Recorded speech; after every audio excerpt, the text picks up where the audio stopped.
I've never come across a medical doctor talking holistically. Healers themselves and how they interacted with each other were kind of new. We become so self-dependent, striving in the flesh, and that in and of itself is stress-inducing, right? This is the Transformational Life Consulting Podcast with Deepa Grandin, MD, where Christians like you get the practical support and tools you need to build your spiritual, mental, and physical well-being, and to guide you on your journey to health and wholeness based on evidence-based science and God's Word. I am your host, Dr. Deepa Grandin. In today's podcast, I am going to interview Mr. Harsha Jayatunga. He has been coaching with me for over 2 years now. Mr. Jayatunga is an executive vice president of treasury sales at the Abu Dhabi Commercial Bank, which is based in Abu Dhabi. So I met Harsha through my church, and our families have been good friends for over 8 years. I have been very impressed at how deeply invested Harsha is in his health. And now that I've been able to work with him for around 2 years, I am truly impressed at his devotion in improving himself. I could not have asked for a more dedicated client. He initially started in my group coaching program in 2023. The group coaching was 8 weeks long. He then decided he wanted to transition to long-term one-to-one coaching. And during this time, it has truly been a pleasure to witness Harsha's transformation from needing guidance on his health journey to being more independent and self-motivated to make changes. So Harsha, thank you so much for being here and for taking the time to share your transformation journey with us. So for those who don't know you, can you tell us a little bit about yourself and your journey? Sure. And thanks a lot, Deepa, for having me. And of course, thank you for all the coaching. A little bit about myself. I'm Sri Lankan. I moved here 24 years ago, which I realized preparing for this interview is exactly half my life now. I've been in the UAE. I came here, and then Shamin and I got married a couple of years later. We had both our children here while we were living in Dubai, and then moved to Abu Dhabi about 10 years ago. I'm a banker by profession, like you mentioned, primarily working in financial markets and treasury-related parts of the bank, which is particularly a high-stress job. It's something I enjoy doing, and I've been doing that for most of my working career. That's great. So can you tell us a little bit about, your time as far as your health journey goes, as to why you would have decided to join TLC? When did you hear about TLC, and what kind of initiatives or a drive that you had as to why you would join a program such as the 6-Pillar program? I mean, health is obviously something that's paramount in everybody's thought process and mind. But getting down to doing things about your health, that's what really takes some effort. Everybody wants to be healthy. People really don't want to do as much to be healthy. Right. I don't really recall. We met, like you said, 8-9 years ago at our pastor's house. There was a breakfast meeting. Aaron and you and your 2 daughters were there. Shamin, me, and Kimai and Ben were with us, and that's when we first met. And somehow that conversation ended up going into health. I don't know who brought it up, but we were talking about health. And at that point of time, you actually started, asking me pointed questions and giving me health tips. And it's not easy on a first on the first time you meet for somebody to do that. I mean, I'm for you, and I actually kept thinking she must really care, to take the trouble to start pointing out things about my health, and they were all accurate, they were all on point, and it was a difficult, uncomfortable truth for me, and then I was what went through my mind, and I only thought about it a couple of days ago. I don't think I've ever shared it with you. Is that I think I asked you what your specialization was. I think you were at the Cleveland Clinic at the time, and you're an immunologist, if I'm not mistaken. Okay, so and I was thinking, I wish she was more generalist so that she can actually look at my health, because I really wouldn't mind asking some questions. I do remember thinking that, however, briefly. And then over the years, like you said, we've become friends. Families have become friends. And when you mentioned that you were going to start this off, I think we were at your place over Christmas dinner or Thanksgiving dinner, and we it was great news. We were very supportive, and we thought it was a great idea. And obviously, I mean, there was no doubt in my mind that I was going to sign up the moment the moment you opened up your registration. And I think you started off with the group coaching session, uh, which was not exactly what I expected. I thought it would be a one-on-one at the start itself, but I think the group coaching session was perfect. It was a perfect introduction, and then from there to transition into the one-on-one, I couldn't have asked for it to have moved in a better direction. I think it was a natural transition. Okay, that's good. Yeah, because everybody has like different experiences with group versus one-to-one. It's a very personal thing. But one thing I've noticed with the group coaching is sometimes people ask questions that you may not have thought about. Did you have that experience? And then when they say something, what they've experienced, that you're like, oh, yeah, that's right. I experienced that too. Did you have any of such moments with the group?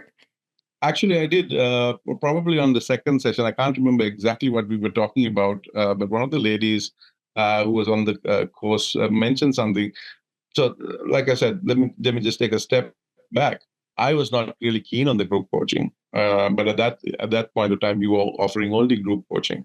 So I came in not really, thinking this is the ideal thing, and then probably the second session that I really started seeing the value of it. I think the first one I mentally, came in there grudgingly, like a petulant kid, not really happy that this was not exactly what I had in mind. But God has His own ways of doing things, and the coaching itself was great. And you're right, there were things that people said that they did, which was a aha moment, but also things that where people had problems. When you realize that you're not that peculiar yourself, it's just normal for people to have these things. I think it was a great dynamic and a great intro to your sessions. Okay, that's good to know. Now, before signing up, what challenges were you facing, or what had you already tried to overcome those challenges? Yeah. So Deepa, I've been overweight for 15, 10, 15 years, right? And I have being a person who'd been overweight, I had tried the diets. I had tried the health tips. I knew a little bit about everything, you know, but what I hadn't really, and obviously having an expert coach, a medical doctor, talking holistically is a very unique concept, right? I mean, you have medical doctors who talk, chemicals and medication. Very rarely, I've never come across a medical doctor talking holistically. Then you have the holistic doctors who go into all of the other stuff. But this was really unique for us. And then when I came in, and some of the things that you were bringing up in the coaching, first of all, the pillars themselves and how they interacted with each other were kind of new concept. The spirituality and how that, yeah, and sleep, and how the vitamin D and your circadian rhythm all tied into your health and your diet and your probiotics and your microbiome. You know, you don't look at that whole thing coming together as often. You never hear it in a regular medical visit. Never, right? Yeah. That was a great eye opener for us.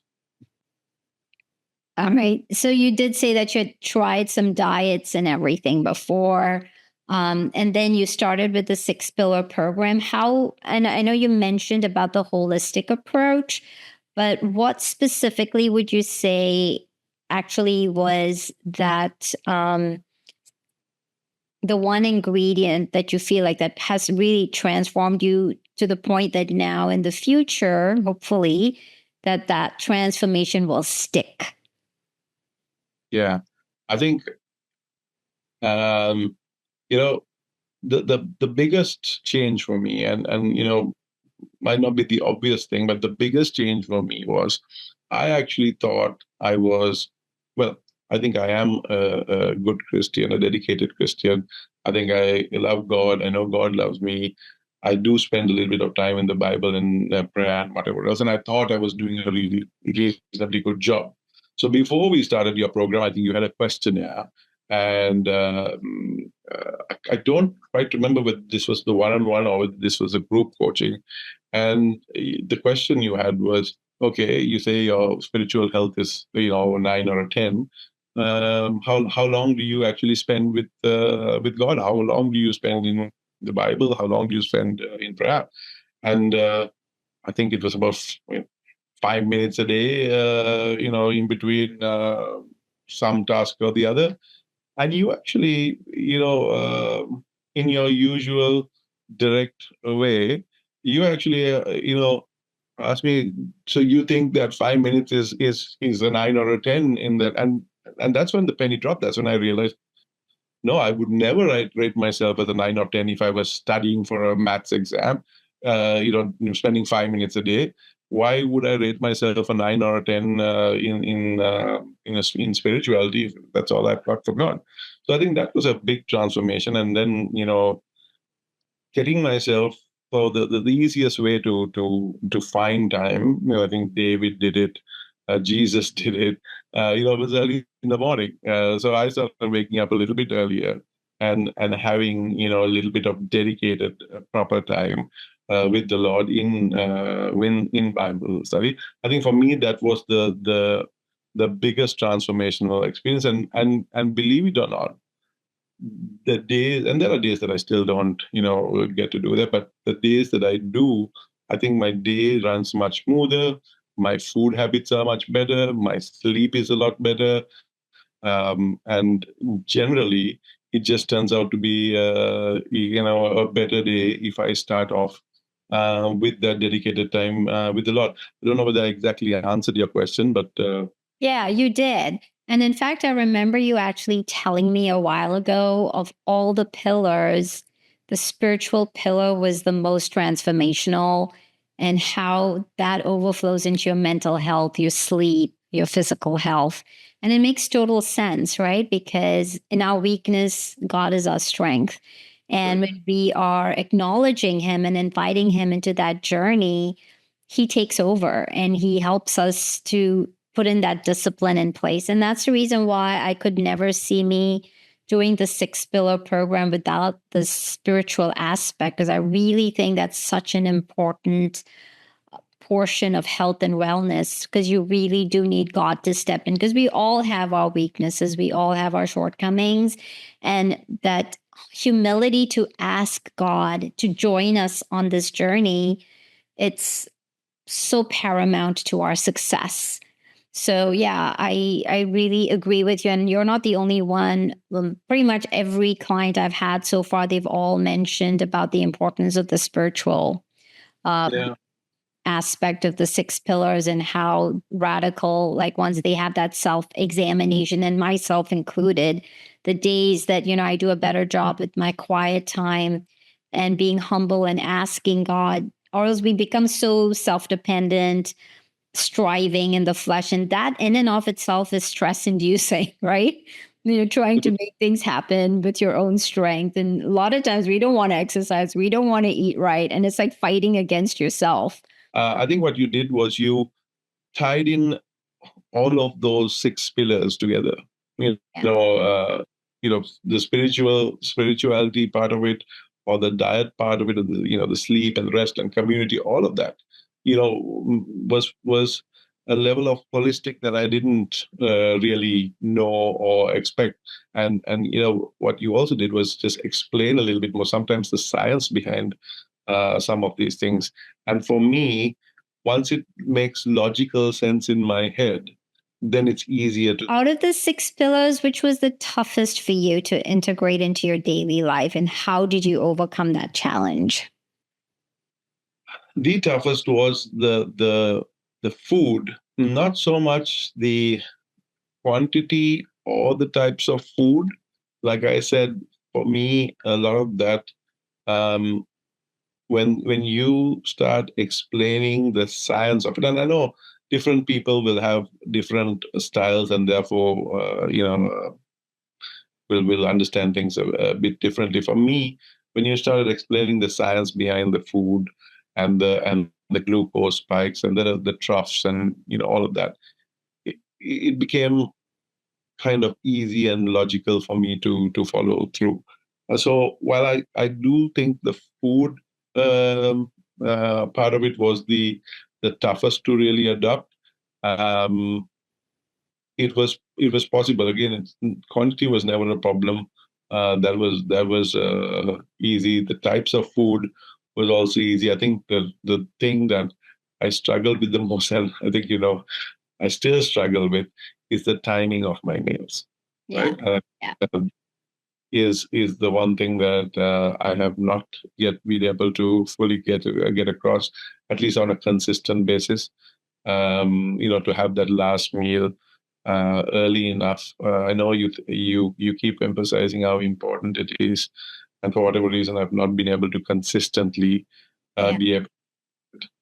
Yeah. And I mean, also in your defense, and it's been happening to me now. I have family visiting and I've been eating later. For you, you travel a lot, this time change you have to deal with. And so some of it is, also practical issues. And it takes a while for a head knowledge to become actual lifestyle. So I think even in the grand scheme of things, you've done an amazing job, all things considered. Because with your type of work and the amount you travel, it's really, really tough to regulate timing. And also, you have parties and you meet with other clients and things like that. So, all of that put together, I think you've made significant changes as to choice of food, pre planning before you go to events. Am I right? Like, as to Yeah, what you will eat. actually, Yeah. no, that was also great, because pre-planning what I would eat when I go to events, or even sometimes with short hotel stays, the types of food that we eat. And I thought, you could only do a diet when you're at home. I kind of dies off when you go on a business trip, and then you get back onto the treadmill when you come back. But that whole idea of pre-planning the food, sometimes taking some just a stick of plain cheese as opposed to health bar. Was a big change for us, right? And in terms of those glucose spikes that would cause all sorts of chaos in your body. So yes, that was helpful too. Yeah. So, what's been the most surprising or unexpected change in your life since you started this journey? I think I'm at a. I think I'm going through a lot more peace than I used to. I think overall my stress levels have come off. I'm not saying I'm stress free. I've got I like my gadgets, so I've got my ring and my watch and all that. And I think some of my stress levels, according to those, have come down. But I've also kind of coming to a realization that if it doesn't happen, it doesn't happen. But overall, and I don't get worked up about the little things along the way, but I know that in God, in Christ, I am victorious. And, at the end, there will be victory. So I try not to let the little things uh, bug me as much as they used to in the past. And while I can't particularly correlate it to, a single pillar, again, it's part of the holistic thing of being at peace with yourself, and just putting my faith in God. And this is something that has, gradually almost crept up on me over the last 1.5 to 2 years, and where we've done the one-on-one coaching. And I can only relate it to some part of our journey. Yeah. Yeah. It's almost impossible to talk about trusting and having faith in God and at the same time being stressed out and relying on our own strength, right? They kind of work against each other. And Correct. then, yeah. And then while you're building that relationship with God and realizing how reliable He is and how many times He's shown up for you over and over again, those are game changers. They definitely give you a different perspective and you learn to just let go, right? Absolutely. And then just remembering that remembering the times that He's come through for you, and if He's done that in the past, why wouldn't He do that again? Sometimes He's done it over and over again for you, and then the next time you're trying to do it on your own again. That realization was great. And with that, Deepa, and all of these things put together, I mean, more tangibly, you can talk about my blood pressure medication has halved in the last 14 to 15 months. It's halved. My cholesterol medication has halved. I think I'm on the lowest dose available of that particular medication, and I'm hoping that over a little bit more time, I can either stop that or reduce it even further. But that's a humongous change, right? I've got 2 years older in the process. However, my medication has halved. That for me is a huge win, and it's an actual tangible, physical sign of the journey that we've been on. Yeah. And for me personally, seeing your journey, the biggest victory is you're no longer even in the pre diabetic range. Absolutely. Yeah, I started off being pre-diabetic. Yeah. And they were talking about potentially getting on medication soon, but yeah, now I'm well within the norm. Yeah. I mean, granted, you are on the Manjaro, but still, to achieve that, it required a combination of so many different things. Absolutely. Yeah. And I mean, like recently, I was reading this published article on comparing lifestyle versus the obesity medications. And they said, oh, the obesity medications have more long lasting and more um, dramatic changes. But then I also recognize that most of my patients who have been successful started with lifestyle. Because if you don't change your mindset, unfortunately, even my patients who have had gastric bypasses, they've regained all their weight back. And most people don't want to stay on weight loss medications for the rest of their lives. It's not like they don't have side effects. Absolutely. I know, and you made that really clear before we went on Manjaro, because I think I've been on Manjaro for less than a year, but I've been on your coaching for a lot longer. Yeah. Probably only 10 months that we've been on Manjaro. But again, logically, it makes so much of sense. If you don't change your mindset, if you do not change some of those habits, if you do not do all of these practical things, then that medication will work while you're on it to a degree. And the moment you get on it, you bounce right back. Exactly. Right? That just makes so much of sense. There is no point in just dosing yourself with medication without having those changes. And yeah, that should be obvious to anybody who's listening to this, because people have started getting used to the miracle drugs that only helps while you're on it. And this is critical. The holistic change in your whole thought process and outlook to life has to be there. Yeah. And I think that kind of answers the next question, right? Like, how has the program set you up for lasting success? And do you feel confident continuing these practices on your own? Yeah, I think so. And and again, I think in summer we went on holiday, And I don't know whether you recall when we came back.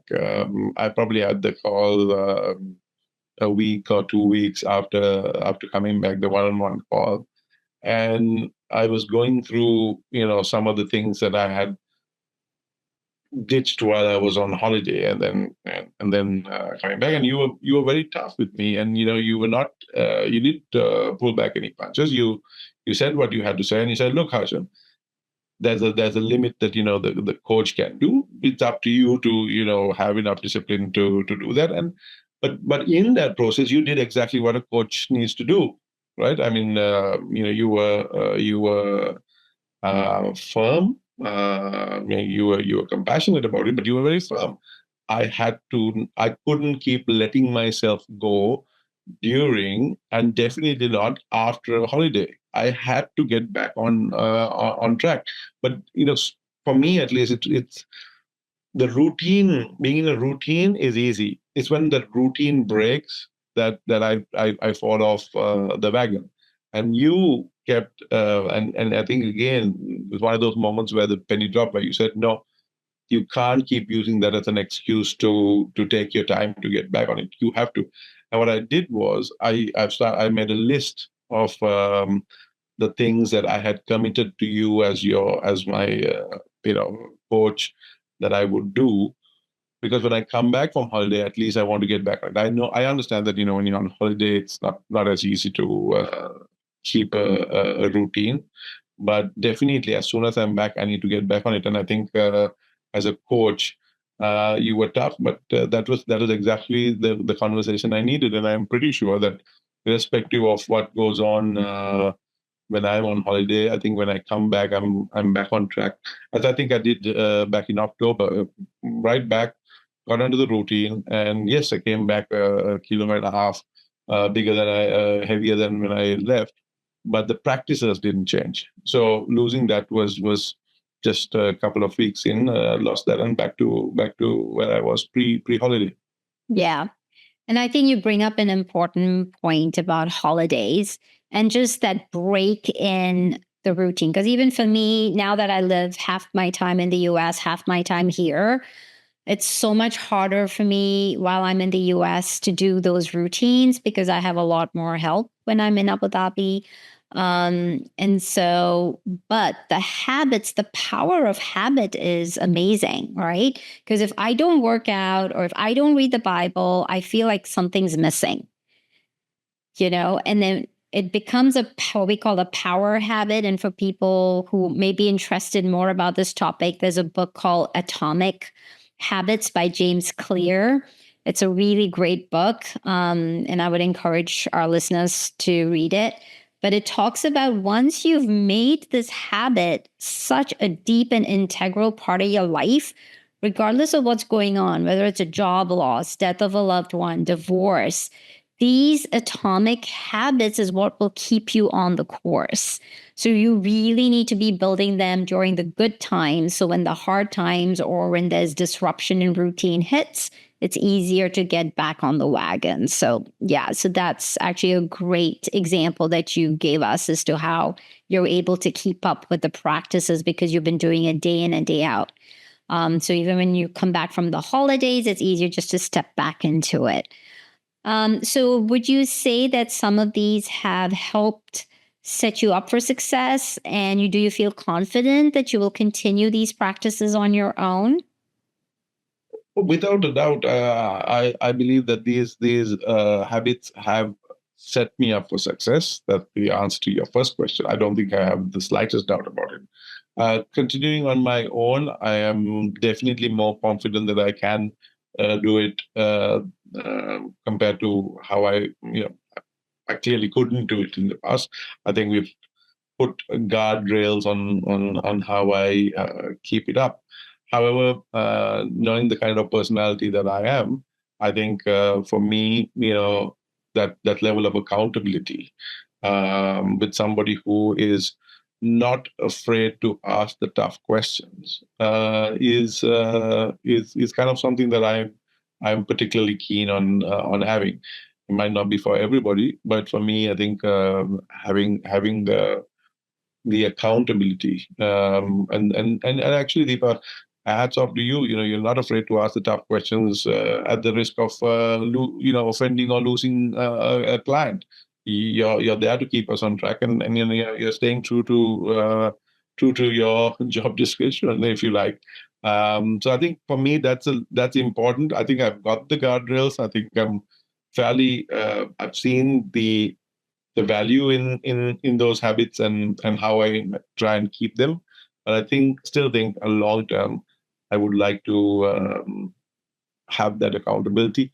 And also, when I start getting off the Manjaro at some point of time, definitely, I think, and I don't know exactly what to expect. So having somebody who's has the medical background, has the practical background of advising people who are also come off that medication. I think for me that for sure will be a critical part of my journey. And um, I don't know whether I can come off Manjaro successfully without that element in my life. Yeah. So, I mean, I think being a coach is like being a parent, right? You never stop parenting your children, no matter how old they are. But they develop so much more independence and self reliance as they grow older that your role becomes less. And that's what I'm seeing for you, you know? I will always be there for you as a coach, but I think you already recognize you have the tools within you to be successful. And sometimes you just have to remind yourself of how much the God's help that you can achieve. Because all I did was to give you the tools, you took the tools and you ran with it, right? That's true. Yeah. So you definitely have what it takes to even say, God forbid something happens to me, or, you don't have somebody to be accountable to. You already have the tools. You just have to remind yourself you're able to do it. Yeah. No, absolutely. So when you look at your life today and you compare it to how you thought it was going to be, how would you compare the two? Like before you started the program, you might have had a vision for your life. And today you might have a different vision for your life. How do the two compare? Oh, it's a good question. So when we started the program, if I'm not mistaken, one of my stated goals was to get off my medication. I want to get off my blood pressure medication. I want to get off my cholesterol medication. I haven't gotten off them, but I've halved both of them, which is a great achievement, and I'm thrilled about it. However, midway through our coaching program, I think the one-on-one coaching, I think you asked me, Harsha, tell me, one thing that will, matters to you so much that everything else is a minor sacrifice in order to achieve that. And therefore, I redid my goal, which was, to get off the medication, to being able to actively, physically play with my grandchildren. It was a much more longer term goal, and something I could really look forward to. Getting off medication is nice, but this is something a lot more rewarding at the end of the day. So yeah, I can actually definitely see myself doing that. Sharmin and I both are very excited to be one day playing with Himaya's and Ben's children. That's amazing. And I just love the fact that, you see it not just for you, but for the people that matter in your life, right? Because it becomes a completely different ball game when you're doing something for someone else. So now you've changed your perspective to where I want to have better health too. I want to be there for my grandkids. Yep. And you had shared with me, because in your family history, you've had the males in your family pass away very young, and you did not want that to happen. And you did something about it. You just didn't wish it. You did something about it. And now you see the true purpose of your life is to be there for your family, for your grandchildren. And that's just such a beautiful legacy that you will leave. Who do you think would benefit the most from the 6 pillar program? The six pillar program.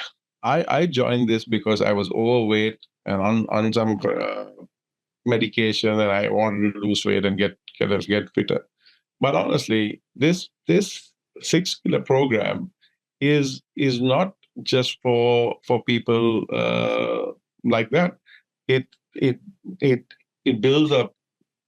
I think my biggest takeaway, like I mentioned earlier, is my spiritual growth, or at least the time I spend with the Lord, the time I spend with His Word, and I'm really enjoying it. So, it's not for any particular person. I think it is something for everybody, because the six pillars are so holistic.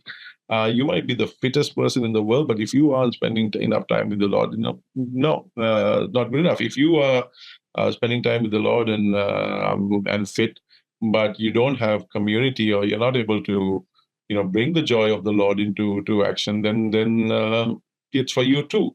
So I can't tell you any particular people group that it is for. I think it's suited for everybody, and honestly, it's such an investment in yourself.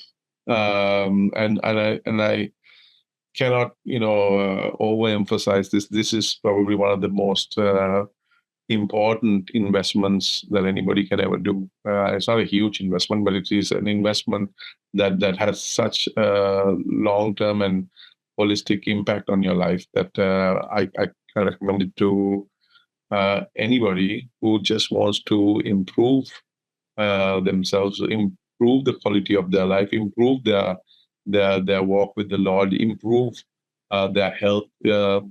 It's for everybody. I I can't restrict it or direct it at any particular people group. It matters to all of us. Okay. Thank you, Harsha. Thank you so much for taking the time. Is there anything else you'd like to share with the audience before we conclude this podcast? Any wisdom you'd like to share, especially if someone who's listening might be considering joining the coaching with TLC? Do it. Just do it. Don't consider it. Don't think about it. Don't procrastinate. Just do it. It If it means cutting back on something else, even financially or time wise, you have to sacrifice something else to do this. Do this, because I think the long term benefits of that just far outweigh any kind of sacrifices you might have to make on the other side. Nothing massively profound. Just do it. Thank you, Harsha.